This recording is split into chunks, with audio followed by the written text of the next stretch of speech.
नमस्कार। जय श्री राम। मु जयश्री नायक हिंदू महासंघ भवानी बाहिनी राष्ट्रीय अध्यक्षा।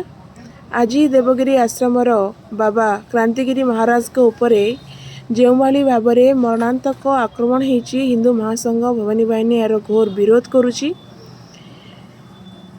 बाबा उपरे आक्रमण हवा अति निंदनीय घटना। जड़े सन्थ उपरे आक्रमण हवा अत्यंत दुखदायक घटना।